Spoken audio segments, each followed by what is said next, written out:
Asyhadu an la ilaha illallah wahdahu la syarikalah wa asyhadu anna Muhammadan abduhu wa rasuluhu la nabiyya ba'da. Allahumma sholli wa sallim wa barik ala Muhammad wa ala alihi wa sahbihi ajmain, amma ba'du. Puja dan puji syukur kita panjatkan kehadirat Allah Subhanahu wa taala yang terus memberikan nikmat kepada kita semua, baik itu nikmat iman, nikmat Islam, nikmat sehat, dan nikmat kita bisa duduk di majelis yang mulia ini. Salawat dan salam semoga tercurah kepada junjungan kita Nabi Muhammad Sallallahu Alaihi Wasallam. Jamaah Masjid Anas rahimahumullah, kulsum pagi ini insya Allah 30 menit ke depan masih mengenai syafaat, sambungan dari syafaat yang pekan lalu ya Pak ya. Jadi syafaat bagian kedua ini. Kita review sebentar bahwa kemarin syafaat secara bahasa adalah memberi.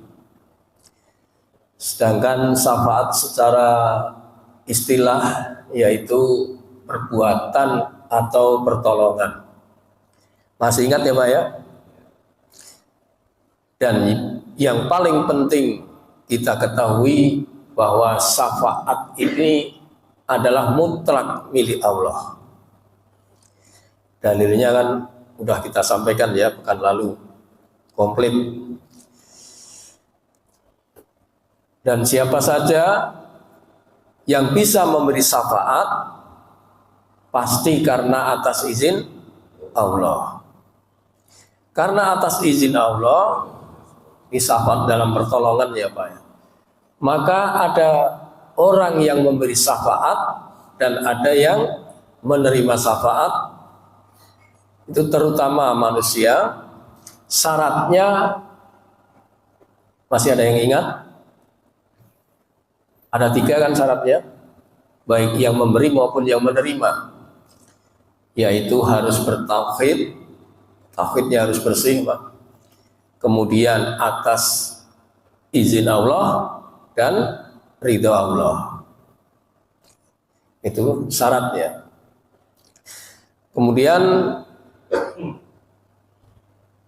selain diberikan kepada Nabi, syafaat juga kemarin diberikan kepada malaikat. Kita yang di saf pertama itu kan kemarin dapat syafaat malaikat, apalagi yang di saf sebelah kanan. Wah, itu udah di booking sama Pak Eri itu, sebelah kanan saf pertama. Terus kemudian syafaat antar manusia, syafaat selain manusia. Yang kita kemarin baru sampai syafaat malaikat ya. Syafaat malaikat itu bentuknya doa, dibagi menjadi 3, yaitu mengenai sholawat, istighfar, dan doa itu sendiri. Ya, sekarang kita ke syafaat antar manusia. Siapa saja yang bisa memberi syafaat antar manusia ini Pak? Insya Allah kita bisa Pak ya. Yaitu orang pertama, yaitu orang yang mati syahid. Orang yang mati syahid ini akan diberikan hak memberikan syafaat atas izin Allah kepada 70 orang keluarganya Pak. Banyak kan Pak? Berarti kita ada peluang Pak. Kalau di antara keluarga kita ada yang mati syahid, atau kita sendiri yang mati syahid Pak. Amin Pak. Itu ada peluang untuk memberikan syafaat kepada 70 orang keluarganya. Kita bacakan hadisnya. Dari Al-Maqdim, dari Al-Miqdam bin Ma'di Karib, dia berkata, Rasulullah SAW bersabda, bagi orang yang mati syahid itu di sisi Allah ada 6 balasan. Jadi orang mati syahid ada 6 balasan. Di antaranya 1, akan diampuni baginya dosa-dosanya sejak pertama kali cucuran darah mengalir keluar. Jadi ketika terbunuh Pak, dalam perang syahid keluar darah, maka sejak itulah diampuni dosa-dosanya. Yang kedua, dia akan diperlihatkan tempat surganya. Berarti udah tenang Pak ya. Ketiga, dia akan diselamatkan dari siksa kubur dan kedahsyatan yang besar, yaitu hari apa Pak? Hari kiamat. 4, akan diletakkan di atas kepalanya mahkota kewibawaan. 1 yakut pada mahkota tersebut lebih baik dari dunia dan seisinya. Nggak bisa dibayangin ini Pak. Kelima, nah ini yang Bapak suka ini, akan dikawinkan dengan 72 istri dari jenis bidadari. 72 Pak, bukan 1 2. Kalau di dunia maksimal berapa Pak? 4, 5. 4 ya maksimal. Itu pun kalau bisa adil. Nanti di surga nggak ada syarat ini Pak, dikawinkan dengan 72. Kuat Pak Anies. Ya Mbak, kuat nggak Mbak? Kuat, nanti dikasih tenaga yang luar biasa sama Allah. Ya, dan yang keenam, nah ini Pak, wa yusaffa'u fi sab'ina min aqaribih, akan diterima syafaatnya untuk 70 orang keluarganya. Hadis riwayat Bukhari dan Muslim. Kira-kira gimana Pak? Pengen mati syahid apa enggak ini Pak? Jadi kita ada potensi memberi atau mendapat syafaat dari keluarga kita. Makanya Pak, jaga hubungan dengan keluarga Pak. Jangan sampai putus, diam-diaman, ya. Sampai mati repot Pak. Jaga hubungan baik dengan keluarga. Siapa tahu di antara kita akan mendapatkan syafaatnya. Karena ada 6 balasan tadi kan. Ya. Terus kemudian yang kedua, syafaatnya yaitu ahlul Quran, yaitu orang yang interaksi dengan Quran.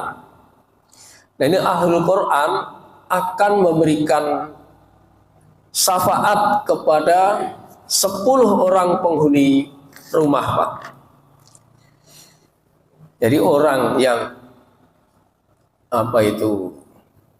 interaksi dengan Al-Quran, membaca, memahami, mengamalkan, dan yang lainnya, itu akan diberikan syafaat atas izin Allah, memberikan kepada 10 penghuni rumahnya.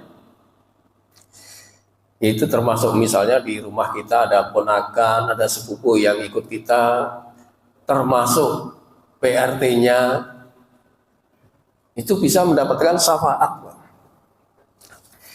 Kita bacakan hadisnya. Dari Ali bin Abi Thalib radhiyallahu anhu, dia berkata, Rasulullah SAW bersabda, barang siapa membaca Al-Quran dan memeliharanya, Allah pasti akan memasukkannya ke dalam surga. Wa saffa'ahu fi asratin min ahli baitihi, dan memberikan hak syafaat kepadanya untuk 10 orang penghuni rumahnya. Hadis riwayat Ibnu Majah. Jadi ada 2 tadi Pak ya, orang yang mati syahid dan ahlul Quran. Itu akan diberikan hak syafaat oleh Allah, memberikan kepada yang mati syahid tadi 70 keluarganya, dan yang ahlul Quran kepada 10 orang penghuni rumahnya. Ya, itu dari syafaat yang memberikan. Nah, sekarang yaitu syafaat yang menerima, Pak. Yang menerima ini juga ada 2. Yang pertama adalah jenazah, Pak. Jenazah itu nanti bisa mendapatkan syafaat seandainya jenazah itu disolatkan oleh 40 orang, minimal 40 orang yang tauhidnya bersih.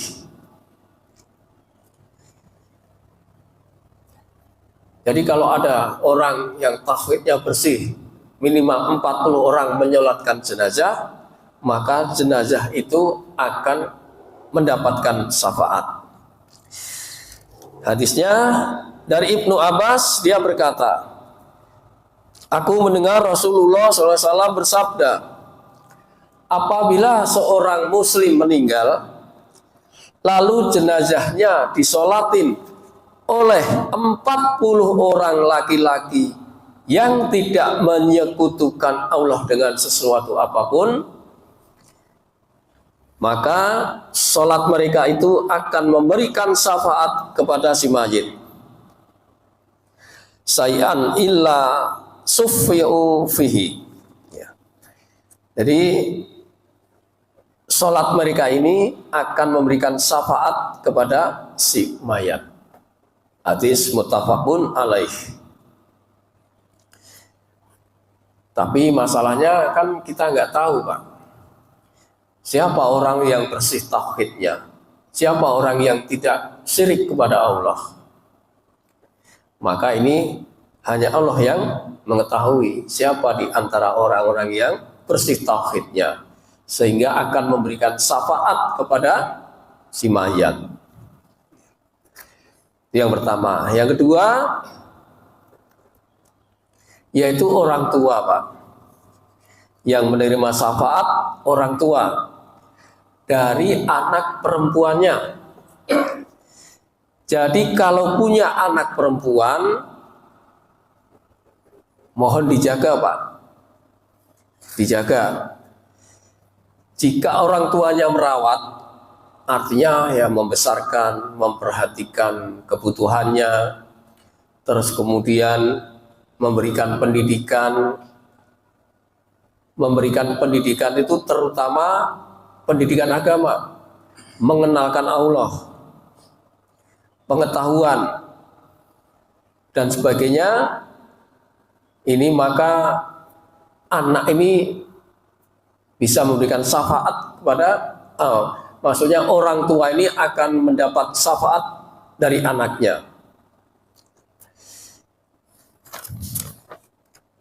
Barang siapa yang diuji dengan sesuatu dari anak-anak perempuan, lalu dia berbuat baik kepada mereka, artinya orang tua berbuat baik kepada mereka, ya tadi memelihara, mendidik dan lainnya itu, kunna lahu sitron minan nar, maka mereka akan menjadi penghalang baginya dari api neraka. Jadi kalau kita punya anak perempuan, bisa menjaga sampai ia menikah, kita udah terbebaskan dari tanggung jawabnya. Nah, anak ini nanti, Pak, akan menjadi penghalang seandainya ada orang tua yang ditakdirkan masuk neraka, Pak. Maka sama anak perempuannya ini dihalangin. anak ini diberikan syafaat Allah untuk menghalangi orang tuanya yang akan masuk neraka. Seolah-olah anak perempuan ini protes kepada Allah. Ya Allah, kenapa engkau masukkan orang tuaku? Sedangkan dulu dialah yang merawatku, yang memeliharaku, yang memberi pendidikan kepadaku, yang mengenalkan engkau dari orang tuaku. Maka ini menjadi penghalang. Itu anak perempuan. Anak laki-laki tidak disebutkan, Pak. Belum nemu. Jadi bersyukurlah yang punya anak perempuan yang bisa dijaga sampai ia menikah. Nah, itulah syafaat di antar manusia. Kemudian selain antar manusia, yaitu syafaat selain manusia, sebagaimana dikatakan oleh Pak Aleh kemarin ya, pekan lalu, yaitu selain manusia diantaranya adalah Al-Quran, puasa, itu bisa memberikan syafaat. Makanya kita harus demen, Pak, sama Quran ini harus demen, harus sering interaksi, dan juga puasa. Hadisnya dari Abdullah bin Umar radhiyallahu anhu, sesungguhnya Rasulullah SAW bersabda, "Asiyamu wal Qur'an yasfa'ani lil abdi yaumal qiyamah." Puasa dan Al-Quran akan memohon syafaat kepada Allah bagi hamba-hambanya pada hari kiamat. Hadis riwayat Imam Ahmad. Jelas ya Pak ya? Nah, ini puasa apa ini Pak? Puasa apa saja Pak? Puasa apa saja? Karena ini tidak disebutkan detailnya, maka puasa apa saja yang dituntunkan oleh Nabi kita SAW. Tak puasa sunnah, Senin Kemis, Daud, dan yang lainnya. Juga dengan yang interaksi dengan Al-Quran. Tiap hari harus interaksi Pak. Itu akan menjadikan Quran dan puasa menjadi syafaat buat kita. Kemudian yang kedua, ini lebih spesifik lagi, lebih masuk lagi, yaitu syafaat dari surat apa Pak? Al-Muluk. Al-Muluk ya. Surat ini kan isinya berapa ayat? 30. Di Quran ada berapa Pak? Yang ayatnya 30. Ada berapa surat? Yang saya ketahui ada Al-Muluk 30, terus As-Sajadah, terus Al-Fajr. Betul loh Pak. Tapi yang disebutkan di dalam hadis ini hanya Al-Muluk. Maka sebisa mungkin ini Pak, dihafalin Pak. Karena ini surat Al-Muluk ini akan menjadi tameng kita di alam barzah nanti Pak. Akan dihindarkan dari siksa kubur. Kita bacakan hadisnya. Dari Abbas Al-Jusami, dari Abu Hurairah radhiyallahu anhu, dari Nabi SAW, beliau bersabda, sesungguhnya di dalam Al-Quran terdapat surat yang terdiri dari 30 ayat. Ayatan syafaat lirajulin hatta hufiralahu wahya suratu tabarakalladzi biyadihil mulk. Surat itu dapat memberikan syafaat kepada seseorang yang membacanya hingga diampuni dosanya, yaitu surat tabarakalladzi biyadihil mulk atau surat Al-Mulk. Ya. Jadi saya menasihatkan kepada diri saya sendiri dan kepada para jemaah untuk berusaha, Pak, untuk berusaha menghafalkan surat Al-Mulk ini, Pak. Nah, selain itu syafaat selain manusia hanya ada 2 disebutkan di sini. Selain itu syafaat sekarang kepada syafaat Nabi kita Sallallahu Alaihi Wasallam. Kalau kita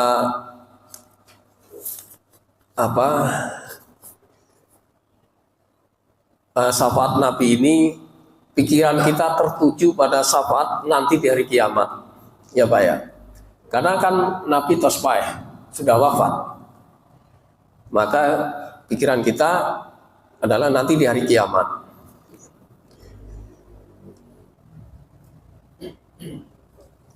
Waktu masih hidup, beliau juga memberikan syafaat. Nah, tapi karena sudah wafat, kita tidak bisa mendapatkan syafaat dari beliau. Itu sebagaimana dikisahkan ketika ada seorang perempuan bangsawan mencuri. Ya Pak ya. Itu Rasulullah SAW memberikan syafaat kepadanya. Kita bacakan hadisnya.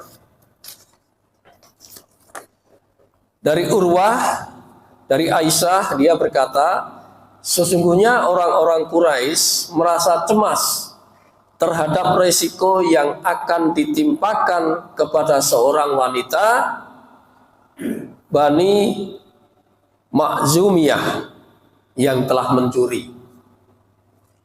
Jadi wanita ini mencuri. Mereka berkata, siapa yang akan berbicara mengenai hal ini kepada Rasulullah?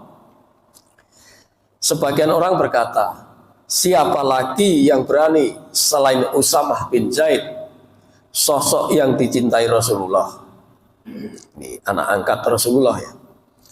Lalu Usamah membicarakan kepada Rasulullah SAW, maka beliau bersabda, Rasulullah bersabda, atasfa'u fi hadin min hududillah, apakah engkau akan meminta syafaat dalam pelanggaran hukum Allah? Lalu beliau berdiri sambil berpidato. Wahai sekalian manusia, sesungguhnya orang-orang sebelum kalian telah binasa.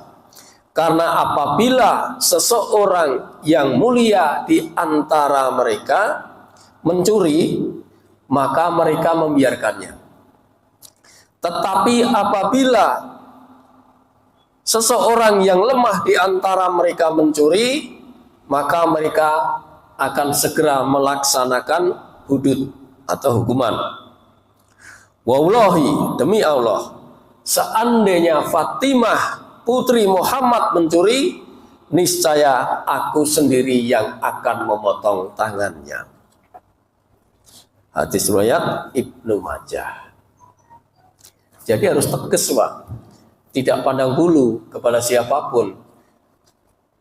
Tadi kan dikatakan, apakah engkau akan minta syafaat kepadaku? Jadi ada syafaat Rasulullah itu waktu di dunia. Sebenarnya ada 2 contohnya, tapi ini saya bawakan 1 aja, Pak. Nah, kemudian karena syafaat Nabi ini sudah wafat, maka kita fokuskan syafaat Nabi pada hari kiamat. Pada hari kiamat. Tapi kata Allah begini, Pak, nanti di hari kiamat nggak ada syafaat. Padahal syafaat Nabi ada di hari kiamat. Gimana ini, Pak? Kita bacakan ayatnya dulu, Pak. Di surat Al-Baqarah ayat 254, Pak. Sebelum ayat kursi. Allah berfirman, ya ayyuhalladzina amanu anfiqu mimma razaqnakum min qabli ayyatiya yaumul la bai'un fihi. Tidak ada jual beli, wala khullatun, tidak ada persahabatan, wala safa'ah, tidak ada syafaat. Wahai orang-orang yang beriman, infakkanlah sebagian dari rezeki yang telah kami berikan kepadamu sebelum datang hari ketika tidak ada lagi jual beli. Berarti hari kiamat. Tidak ada lagi persahabatan dan tidak ada lagi syafaat. Ya. Wal kafiruna humuz zalimun. Orang-orang kafir itulah yang zalim. Jadi dikatakan oleh Allah bahwa nanti di hari kiamat tidak ada lagi syafaat. Tetapi di ayat berikutnya, ayat kursinya, dikatakan mandalladzi yasfa'u indahu illa bi'idnih. Tidak ada yang memberi syafaat tanpa izinnya. Nah, tadi kan nggak ada syafaat, sekarang diberikan syafaat, tapi dengan izinnya. Berarti ada peluang, Pak. Kalau ada yang memberi syafaat, pasti dengan izinnya, peluangnya itu, Pak. Kalau nggak ada izin, nggak ada gunanya, Pak. Nah, nanti di hari kiamat itu ada orang yang sok tahu memberikan syafaat tanpa izin Allah, maka dikatakan oleh Allah syafaat itu tidak berguna. Jadi Al-Baqarah 123, Pak. Al-Baqarah 123. Wattaqu yaumal la tajzi nafsun an nafsin sayya wala yuqbalu minha adalun wala tanfa'uha safa'atun walahum yunsorun. Dan takutlah kamu pada hari ketika tidak seorang pun dapat menggantikan, membela orang lain sedikit pun. Tebusannya tidak diterima, bantuannya tidak berguna baginya nih. Dan mereka tidak akan ditolong. Jadi jangan seolah-olah memberi syafaat di hari kiamat tanpa izinnya, nggak bisa, Pak. Nggak berguna. Selain tidak berguna, syafaat juga tidak diterima. Masih di Al-Baqarah 48-nya, Pak. Hampir mirip ayatnya. Wattaqu yaumala tajzi nafsun an nafsin sayyan wala tuqbalu minha safa'atun wala yukhadu minha adlun walahum yunsorun. Dan takutlah kamu pada hari ketika tidak ada seorang pun yang dapat membela orang lain sedikit pun. Sedangkan syafaat dan tebusan apapun darinya tidak diterima dan mereka tidak ditolong. Ya. Bahkan teman setia, Pak. Ketika di dunia itu kita pertemanan yang sangat setia, tidak pernah berkhianat. Nanti di hari akhir, di hari kiamat juga tidak bisa memberi syafaat, Pak. Kalau tidak diizinkan Allah. Itu ada di surat 40, surat Ghafir ayat 18. Wa anzirhum yaumal azifati idil qulubu ladal hanahiri kadhimin mali zalimina min hamimin wala safi'in yudau. Dan berilah mereka peringatan akan hari yang semakin dekat, yaitu hari kiamat, yaitu ketika hati menyesak sampai ke kerongkongan karena menahan kesedihan. Tidak ada seorang pun, baik itu teman setia bagi orang yang zalim, dan tidak ada baginya seorang penolong yang diterima pertolongannya. Jadi walaupun di hari kiamat nanti ada orang yang seolah-olah memberikan syafaat kepada orang lain, karena tanpa izinnya maka tidak berguna baginya. tidak akan diterima. Bahkan teman karib pun tidak bisa menolongnya. Nah, ada 3 golongan pemberi syafaat di hari kiamat. Ini dalam bentuk pertolongan ya Pak, syafaat dalam bentuk pertolongan. 3 golongan ini sangat berperan Pak, yaitu para nabi, ulama, dan syuhada.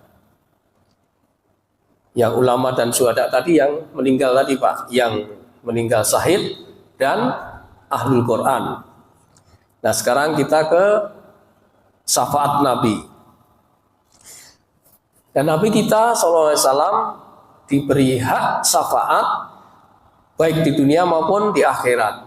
Yang di dunia udah tadi Pak, ya kasus perempuan yang mencuri tadi. Sekarang syafaat Nabi di hari kiamat. Kita bacakan dulu hadisnya.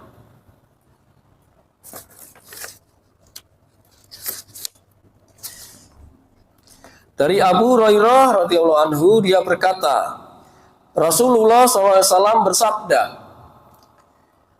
"Aku adalah pemimpin anak Adam pada hari kiamat kelak." 1.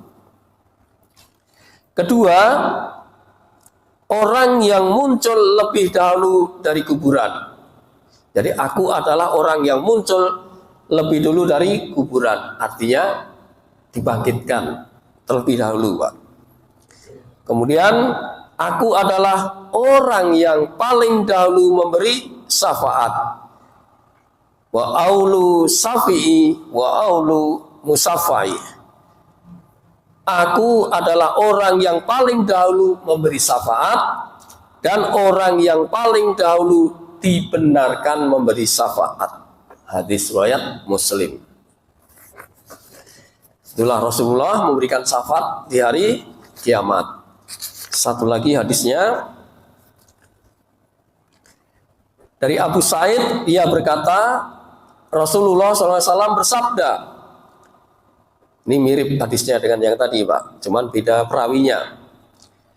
Aku adalah pemimpin anak Adam dan aku tidak sombong.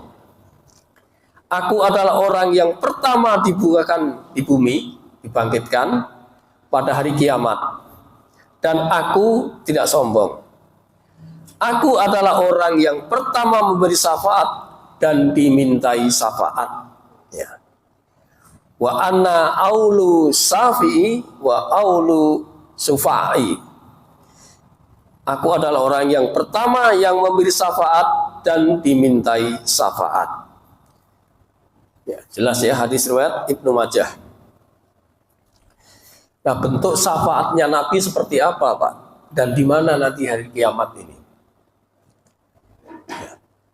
Jadi di hari kiamat nanti tempatnya yang sudah di surga ini Nabi akan memberikan syafaat. Ini yang seharusnya kita minta, Pak.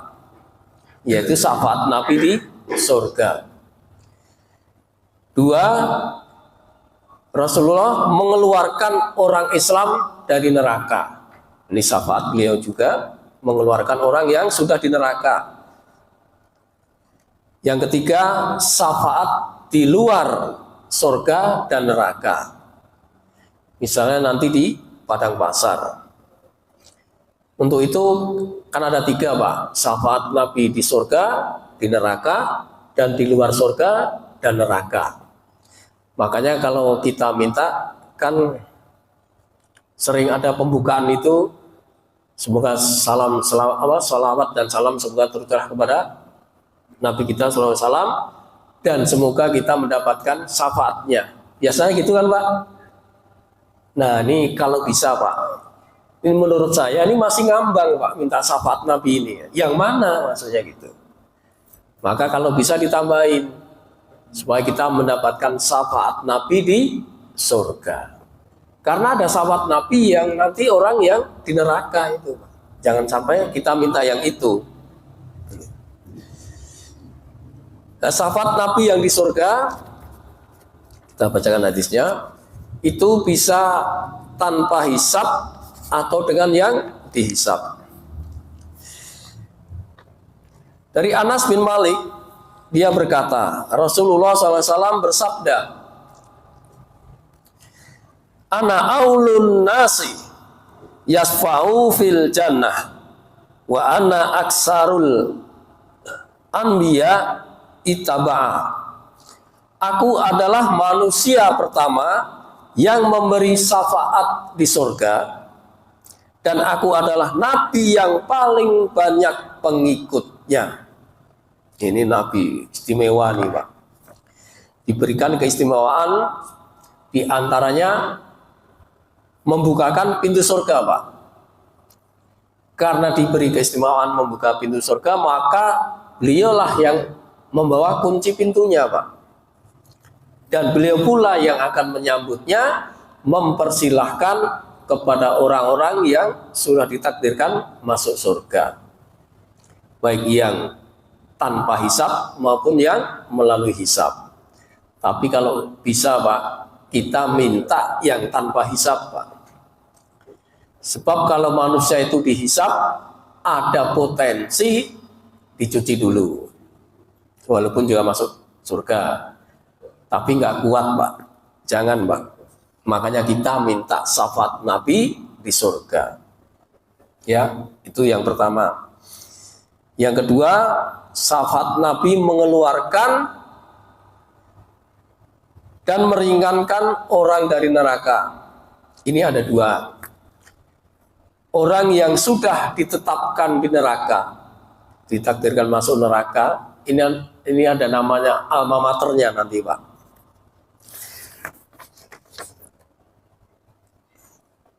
Dari Imran bin Husain dari Nabi SAW, dia bersabda, "La yahrujunna qaumun min nari bisafaati yusamnal jahannamiyin."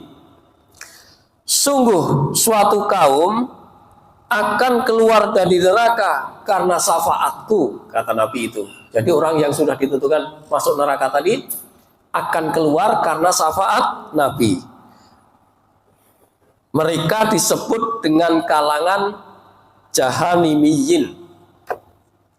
Jadi orang yang sudah dapat syafaat dikeluarkan dari neraka itu namanya jahannamiyin.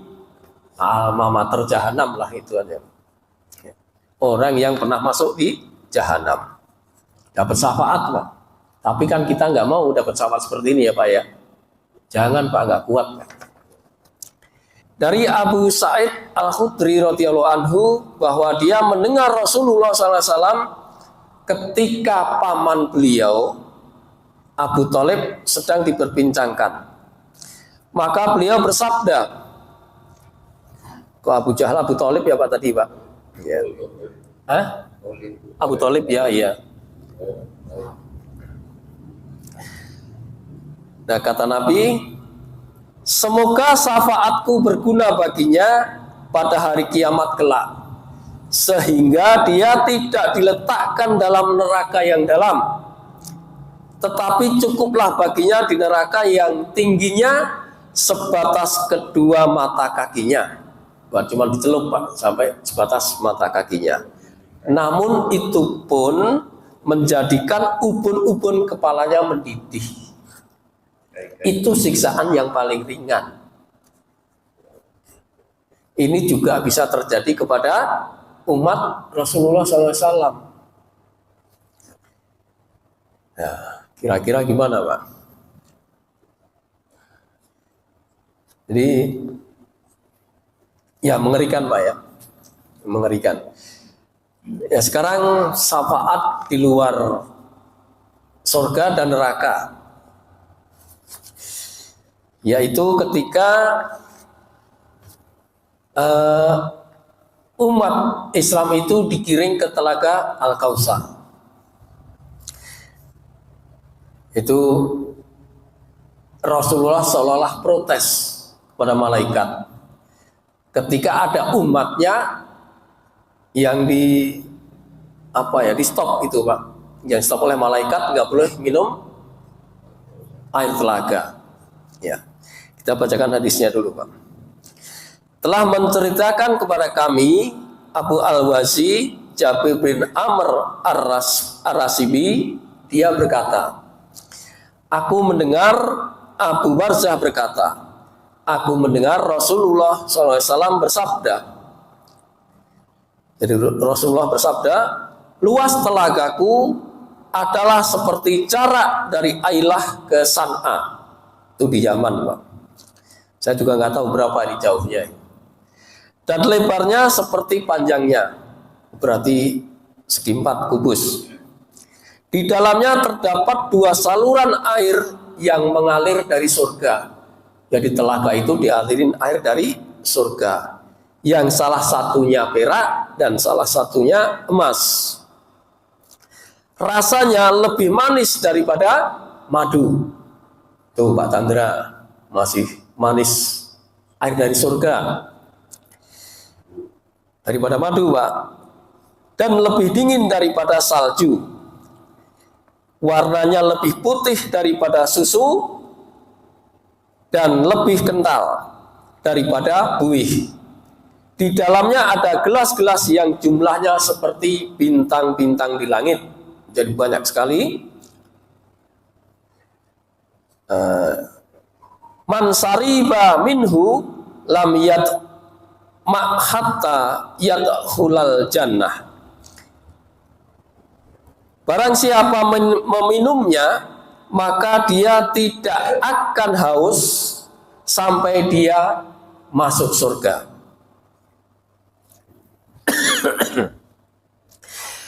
Jadi nanti ada telaga Rasulullah itu yang akan diminum oleh umat-umatnya. Tetapi sayang, ada yang dihalanginya. Nah ini kenapa ada yang dihalangi oleh malaikat umatnya itu? Jadi dikisahkan bahwa diceritakan oleh Rasulullah, malaikat berkata pada Rasulullah, kenapa ada umatmu yang tidak boleh meminum air telaga? Kata malaikat, karena ketika engkau meninggal, engkau tidak tahu mereka itu telah berbuat apa? Telah mengganti syariat, telah menjalankan syariat yang lain, alias ahlul bid'ah. Jadi dia mengganti syariatmu. Maka orang yang seperti itu tidak akan diizinkan minum air telaga walaupun seteguk. Padahal minum air telaga hanya seteguk itu tidak akan kehausan sampai ia masuk surga. Ini diriwayatkan oleh Imam Hakim. Ya.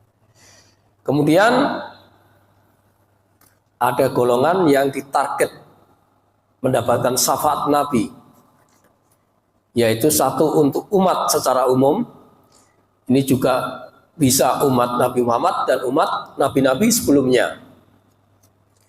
Dan sebenarnya kalau kita cermatin hadis ini yang akan saya bacakan ini, secara tidak langsung sebenarnya sudah mendapatkan syafaat tanpa diminta. Dari Abu Hurairah radhiyallahu anhu bahwa Rasulullah SAW bersabda, setiap nabi mempunyai doa yang telah dikabulkan setelah dia panjatkan. Dan aku, kata Nabi, berkeinginan untuk menyimpan doaku sebagai syafaat bagi umatku di akhirat kelak. Jadi Rasulullah mending menyimpan doanya nanti untuk memberikan syafaat kepada umatnya. Canggih, Mbak. Canggih ya, Pak, Nabi kita ini. Jadi memperhatikan, memperdulikan umatnya. Kemudian itu jadi umat Islam secara umum, baik dari umat Nabi Muhammad atau sebelum nabi-nabi sebelumnya. Nah sekarang khusus untuk orang Islam, Pak. Jadi khusus untuk orang Islam juga mendapat syafaat. Dari Auf bin Malik al-Asyja'i, dia berkata, Rasulullah SAW bersabda, tahukah kalian apa yang diberikan oleh Tuhanku kepada kepadaku malam ini? Kami menjawab, Allah dan Rasul-Nya yang lebih mengetahui. Lalu beliau bersabda, sesungguhnya Allah memberiku pilihan antara masuknya setengah dari umatku ke dalam surga atau syafaat. Jadi Rasulullah dikasih pilihan, kamu memasukkan umatmu separuh atau diberikan syafaat. Maka kata Rasulullah, aku pilih syafaat. Kami berkata, wahai Rasulullah, doakanlah kami kepada Allah agar menjadikan kami termasuk orang yang mendapat syafaat. Kemudian beliau menjawab, hiya likulli muslimin. Syafaatku itu berlaku untuk seluruh orang Islam. Ya, khusus orang Islam. Hadis riwayat Ibnu Majah. Itulah sasaran target Rasulullah, yaitu umat Islam secara umum dan khusus umat Islam setelah Nabi Muhammad SAW. Selain itu, sedikit lagi Pak, sasarannya yaitu orang yang bersalah. Orang yang bersalah pun nanti juga akan mendapat syafaat. Dari Abu Musa al-Asy'ari, dia berkata, Rasulullah SAW bersabda, aku disuruh memilih antara 1, hak memberi syafaat, 2, setengah umatku akan dimasukkan ke dalam surga. Maka kata Rasulullah, aku memilih syafaat karena sesungguhnya syafaat lebih mencakup dan lebih mencukupi. Bagaimana pendapat kalian? Apakah ia hanya diberikan kepada orang-orang yang bertakwa saja? Kata Nabi, tidak. Akan tetapi ia diberikan juga terhadap orang-orang yang berdosa dan orang-orang yang banyak kesalahan. Jadi tenang saja Pak, walaupun kita punya salah, nanti insya Allah tetap akan diberikan syafaat oleh Nabi kita Sallallahu Alaihi Wasallam. Tapi kalau bisa, yang tadi itu Pak, tanpa hisab Pak. Nah, itulah beberapa syafaat dari Nabi kita Sallallahu Alaihi Wasallam di hari kiamat. Ada yang di surga, ada yang di neraka, ada yang di luar itu, yaitu di padang mahsyar tadi, di telaga. Dan kita minta berdoa kepada Allah agar kita dimasukkan surga tanpa hisab, disambut langsung oleh Nabi kita Sallallahu Alaihi Wasallam.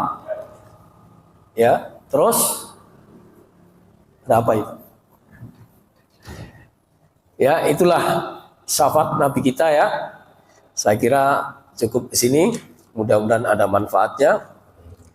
Mungkin ada tambahan atau pertanyaan?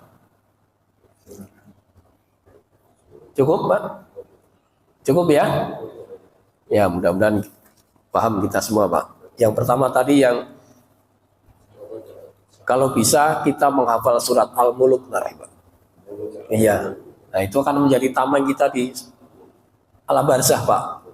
Tidak akan disiksa oleh kubur, Pak. Demikian, semoga ada manfaat. Kita akhiri dengan membaca kafaratul majlis. Subhanakallahumma wa bihamdika asyhadu an la ilaha illa anta astaghfiruka wa atubu ilaik. Billahi taufiq wal hidayah. Wassalamualaikum warahmatullahi wabarakatuh.